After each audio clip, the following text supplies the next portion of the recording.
ഒരുപാട് ആളുകളിൽ അസ്വസ്ഥത ഉണ്ടാക്കുന്ന അസുഖങ്ങളിൽ ഒന്നാണ് മൈഗ്രെയിൻ തലവേദന എന്ന് പറയുന്നത്. നമ്മുടെ വയറിലുള്ള പ്രശ്നങ്ങൾ കൊണ്ടാണെന്ന് പറഞ്ഞു. അപ്പം ആദ്യം തന്നെ നമുക്ക് നോക്കാം എന്താണ് ഈ വയറ്റിലുള്ള പ്രശ്നം എന്ന്. ഇപ്പൊ ഞാൻ നേരത്തെ പറഞ്ഞു, നിങ്ങളിപ്പോൾ ഒരു നേരത്തെ ഭക്ഷണം കഴിക്കാതിരിക്കുന്നു, അപ്പൊ നിങ്ങൾക്ക് ഭയങ്കരമായിട്ടുള്ള ഗ്യാസിന്റെ പ്രശ്നങ്ങൾ വരിക. ഒരു നേരത്തെ ഭക്ഷണം കഴിക്കുന്നില്ല, ആ സമയത്ത് നിങ്ങൾക്ക് ആ ഒരു വിങ്ങൽ തലയ്ക്ക് വരും, അത് പിന്നെ മൈഗ്രെയിൻ ആയിട്ട് മാറും. ലിവറിന് എന്തെങ്കിലും കംപ്ലൈന്റ് ഉണ്ടെങ്കിൽ ഈസ്ട്രോജൻ ഹോർമോൺ അവിടെ താളം തെറ്റും. അതിന്റെ ഭാഗമായിട്ടും ഹോർമോണിന്റെ ഇംബാലൻസ് മൂലവും തലവേദന സ്ട്രോങ് ആവുന്നത് ലേഡീസിലാണ്. നമസ്കാരം, ഞാൻ ഡോക്ടർ ഭാഗ്യ, Q1B ഹെൽത്ത് കെയറിലെ ആയുർവേദ ഡോക്ടറാണ്.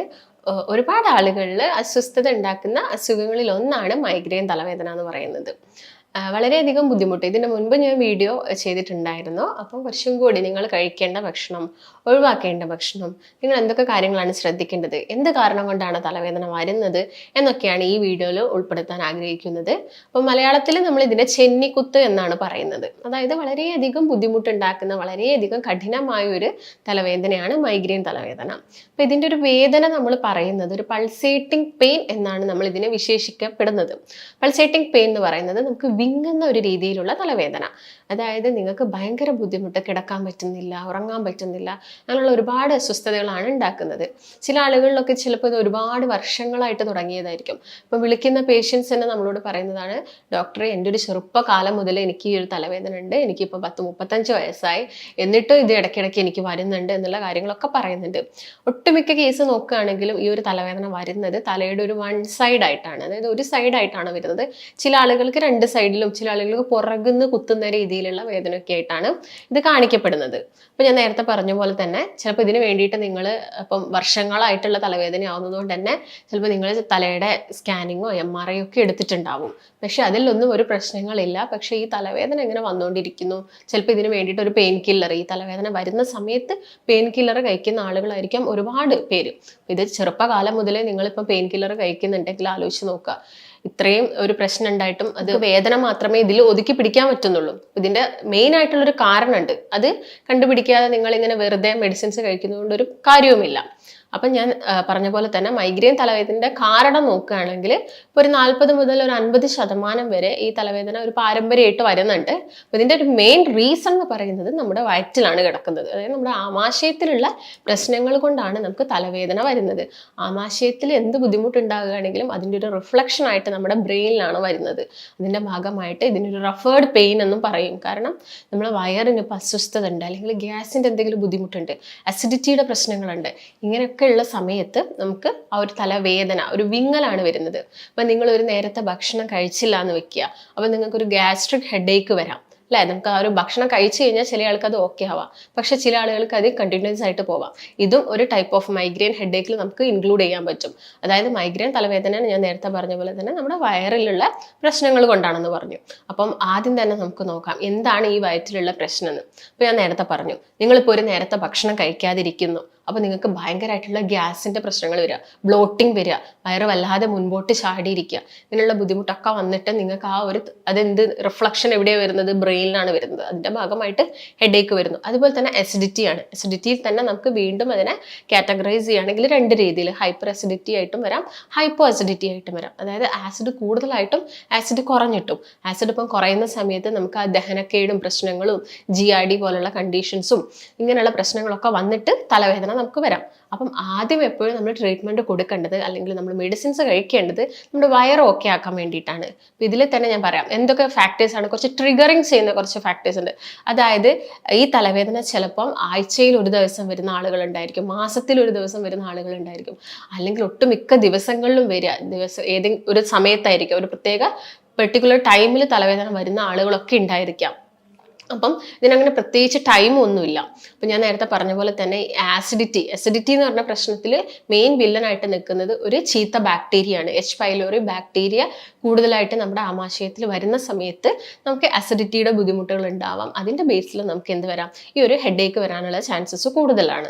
അപ്പം എങ്ങനെയാണ് ചില ഫാക്ടേഴ്സ് ഞാൻ പറഞ്ഞല്ലോ ട്രിഗർ ചെയ്യുന്നുണ്ടെന്ന്.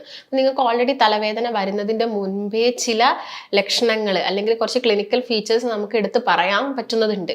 അതായത് ചിലപ്പോൾ നിങ്ങൾക്ക് ആ തലയ്ക്കൊരു വിങ്ങൽ വരിക, കണ്ണിൻ്റെ ഒരു കാഴ്ചശക്തി കുറച്ച് കുറയുന്ന പോലെ, അല്ലെങ്കിൽ ഒരു മങ്ങൽ, കണ്ണിനൊരു മങ്ങൽ വരിക, തലയ്ക്കൊരു ഭാരം, ഒരു സൈഡിൽ പെയിൻ പെയിൻ ഒക്കെ തുടങ്ങുന്നുണ്ടെങ്കിൽ നിങ്ങൾക്ക് മനസ്സിലാവും എനിക്ക് ഈ ഒരു മൈഗ്രെയിൻ തലവേദന വരാൻ പോകുന്നുണ്ടെന്ന്. ചില ആളുകൾക്കാണെങ്കിൽ ഒന്ന് വൊമിറ്റ് ചെയ്ത് കഴിഞ്ഞാൽ, ഒന്ന് ഛർദ്ദിച്ച് കഴിഞ്ഞാൽ ഓക്കെ ആവുന്ന ആളുകളുണ്ട്. എന്നാൽ ചില ആളുകൾക്ക് ഒന്ന് കിടന്നുറങ്ങിയാൽ, എന്നാൽ ചില ആളുകൾക്ക് ഉറക്കം കൂടിയാലും ഈ ഒരു തലവേദന വരാം. അപ്പൊ എല്ലാത്തിൻ്റെയും ഒരു മൂല കാരണം നമ്മുടെ വയറ്റിൽ തന്നെയാണ്.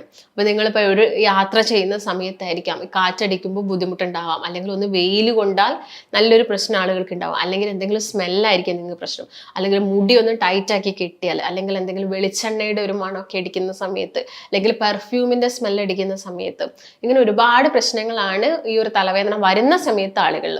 അപ്പോൾ ഭക്ഷണത്തിന്റെ കേസ് നോക്കുകയാണെങ്കിൽ കുറച്ച് ട്രിഗർ ചെയ്യുന്ന ഭക്ഷണം ഒന്ന് കോഫിയാണ്, മറ്റൊന്ന് ഐസ്ക്രീംസ് കൂടുതലായിട്ട് കഴിക്കുന്ന സമയത്ത്, അല്ലെങ്കിൽ മസാല ഉള്ള ഭക്ഷണങ്ങൾ കൂടുതലായിട്ട് കഴിക്കുക, അതൊക്കെ നമ്മുടെ വയറിന് ബുദ്ധിമുട്ടുണ്ടാക്കും. അല്ലെങ്കിൽ ചീസൊക്കെ ഒരുപാട് എടുക്കുന്നുണ്ടെങ്കിലൊക്കെ വയറിന് പ്രശ്നം തന്നെയാണ്. അപ്പൊ നമ്മൾ ആദ്യം വയറ് ഓക്കെ ആക്കണമെങ്കിൽ നമ്മുടെ ഗട്ട് ഹെൽത്ത് ആണ് നേരെ ആവേണ്ടത്.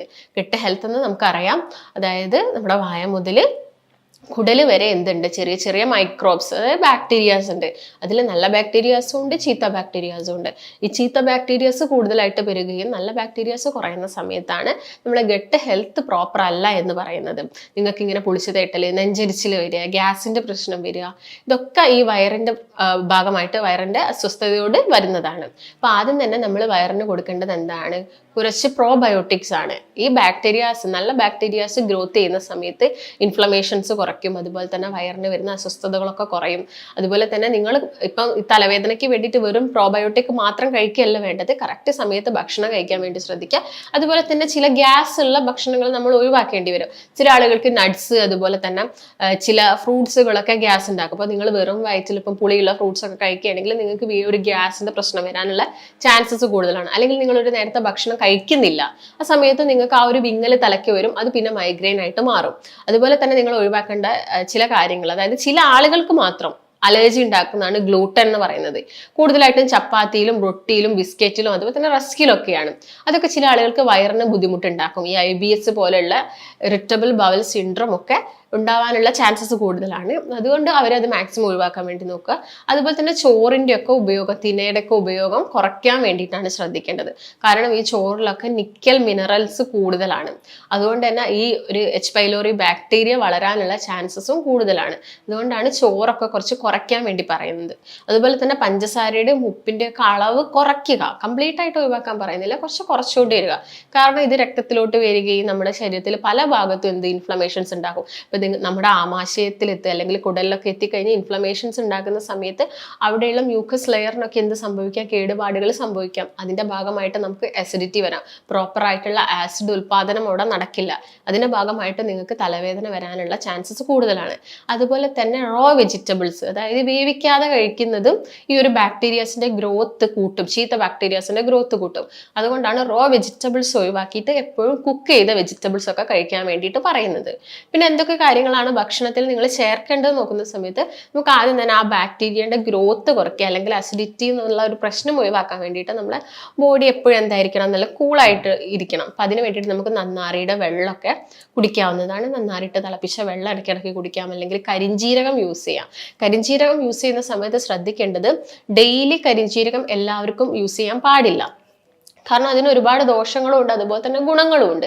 മാക്സിമം ഒരാൾക്ക് യൂസ് ചെയ്യാൻ പറ്റുന്ന കരിഞ്ജീരകം എന്ന് പറയുന്നത് ഒരു ദിവസം 3 ഗ്രാമോളാണ്.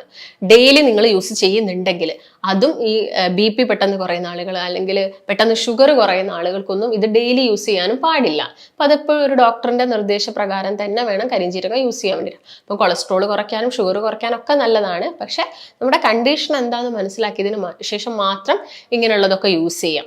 ഇപ്പൊ കരിഞ്ജീരകം നിങ്ങൾക്ക് ഈ ഒരു ബാക്ടീരിയയുടെ ഗ്രോത്ത് നശിപ്പിക്കാൻ വേണ്ടിയിട്ടും നമ്മുടെ വയറൊക്കെ ഓക്കെ ആവാൻ വേണ്ടിയിട്ടും ഡെയിലി കഴിക്കാവുന്നതാണ്. പിന്നെ ഞാൻ നേരത്തെ പറഞ്ഞ പോലെ തന്നെ പ്രോബയോട്ടിക്സ് ആണ്.